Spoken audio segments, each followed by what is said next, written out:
నమస్కారం.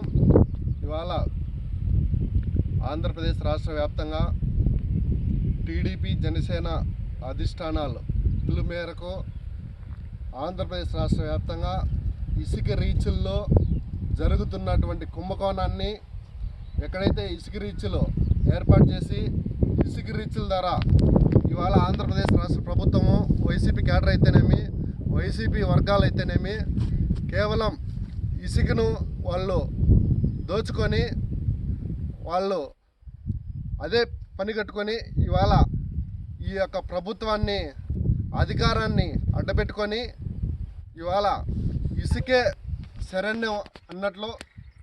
అదేవిధంగా రాజంపేట నియోజకవర్గ పరిధిలో చూస్తే ఇవాళ మేడా మల్లికార్జున రెడ్డి అడ్డా ఇసుక రీచుల గడ్డ అనేది అయిపోయింది. అదేవిధంగా గతంలో ఇట్లా చూస్తే ఇటువైపు చూస్తే పించా ప్రాజెక్ట్ వస్తుంది ఇక్కడి నుంచి. అదేవిధంగా ఇటువైపు చూస్తే జెర్కాన్ ప్రాజెక్ట్ వస్తుంది. అదేవిధంగా ఇటువైపు చూస్తే అన్నమయ్య ప్రాజెక్ట్ వస్తుంది. గతంలో వరద తాకిడికి పించా ప్రాజెక్ట్ అయితేనేమి అన్నమయ్య ప్రాజెక్టు ఎటువంటి పరిస్థితుల్లో కొట్టుకుపోయాయో అక్కడ ప్రమాదం వాటిల్లిందో కేవలం దాని యొక్క కారణం గతంలో ఇవాళ వైసీపీ పాలకులు ప్రజాప్రతినిధులు వారు చేసిన ఇసుక దోపిడీ వల్లనే, ఇసుక రీచ్ల వల్లనే, ఇసుక కోసమే వారి యొక్క వెహికల్ వాహనాలు తరలించుకోలేక సకాలంలో అప్పుడు ఏదైతే డ్యాముల్లో నీళ్లు దిగువకు వదలకుండా మెయింటెనెన్స్ సరిగ్గా లేక అటువంటి పరిస్థితుల్లో కేవలం ఇసుక కోసమే, రీచుల కోసమే అటువంటి ప్రమాదం సంభవించింది. అటువంటి పరిస్థితుల్లో అక్కడ ప్రాంత ప్రజలు ఇప్పటికి కూడా ప్రభుత్వం తరఫున ఏమాత్రం పూర్తి స్థాయిలో వారికి న్యాయం జరగకపోగా, అదేవిధంగా ఇవాళ రాష్ట్ర ప్రభుత్వం అయితేనేమి ప్రజాప్రతినిధులు ఇదిగో చూడండి, ఇక్కడ చూస్తే తూములు అయితేనేమి రోడ్లు చూడండి ఏ స్థాయిలో రోడ్లు వేశారో. ఎక్కడైతే రవాణా రద్దీగా ఉండి రాష్ట్ర వ్యాప్తంగా రోడ్లు లేక గుంతలు పడిపోయి, రోడ్లు పాడుపడిపోయి, అయ్యో రామ మాకు రోడ్డు లేదు, మేము ఎలా వెళ్ళాలి అని చెప్పి ఎవరు ఎటువంటి పరిస్థితుల్లో కూడా వారి ఇబ్బంది ఈ రాష్ట్ర ప్రభుత్వానికి కనపడకుండా ఎన్నో ప్రాణాలు కోల్పోయి ఎంతోమంది, ఎన్నో కుటుంబాలు రోడ్డును పడి ఎంతోమంది ప్రమాదాలకు గురయ్యి చాలా రకాలుగా సమస్యలు ఎదుర్కొన్నా కూడా ఈ రాష్ట్ర ప్రభుత్వానికి పట్టనట్టు గిట్టనట్టు ఉంది. ఇక్కడ చూస్తే కేవలం వాళ్ళ ఇసుక రీచుల కోసం, వారి వ్యక్తిగత ఆదాయం పెంచుకోవడం కోసం ఇసుక రీచులకైతే రోడ్లు బ్రహ్మాండంగా ఇస్తున్నారు. కాబట్టి ఈ రాష్ట్ర ప్రభుత్వం కానీ ఈ యొక్క పరిపాలన విధానము ఈ విధంగా ఉన్నది.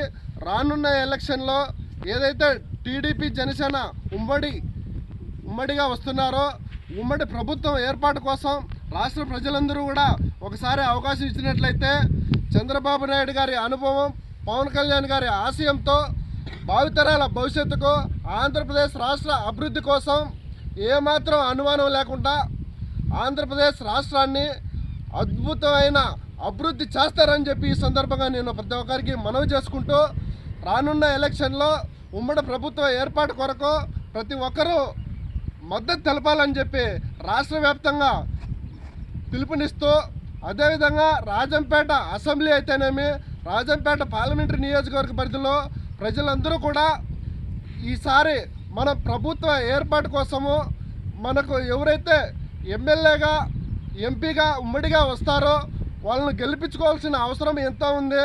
ఎందుకంటే గతంలో వరద తాకిడికి పించా ప్రాజెక్టు దిగువ భాగం నుంచి అన్నమయ్య ప్రాజెక్టు వరకు, ఇక్కడ రాయవరము, పెదినే కాలువ, అదేవిధంగా ఇక్కడ దాదాపు చాలా గ్రామాల ప్రజలైతేనేమి రైతులైతేనేమి వాళ్ళందరూ కూడా చాలా నష్టం వాటిల్లింది.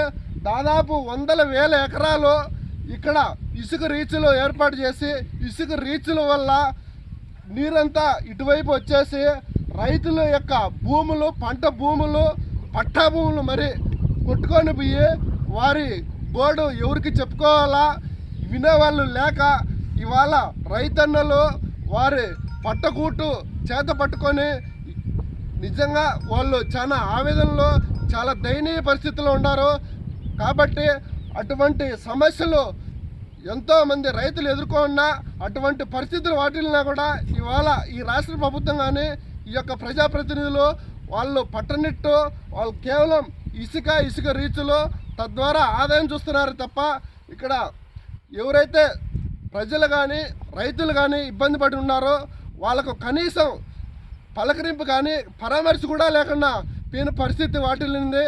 కాబట్టి ఇటువంటి పరిస్థితులన్నీ పునరావృతం కాకుండా రానున్న ఎలక్షన్లో సరికొత్త నూతన ప్రభుత్వాన్ని ఉమ్మడి ప్రభుత్వాన్ని ఎన్నుకోవాలని చెప్పి ఈ సందర్భంగా ప్రతి ఒక్కరికి తెలియజేసుకుంటూ ఎవరైతే రైతులు కానీ ప్రజలు కానీ ఇక్కడ అటువంటి పరిస్థితుల్లో ఇబ్బందులకు గురయ్యి ఇబ్బందులు పాల్పడి ఉన్నారో వాళ్ళందరికీ కూడా రానున్న ఉమ్మడి ప్రభుత్వంలో మేము మా వంతు బాధ్యతగా అందరిని ఆదుకుంటామని చెప్పి కూడా ఈ సందర్భంగా తెలియజేసుకుంటూ థ్యాంక్ యూ. జై హింద్.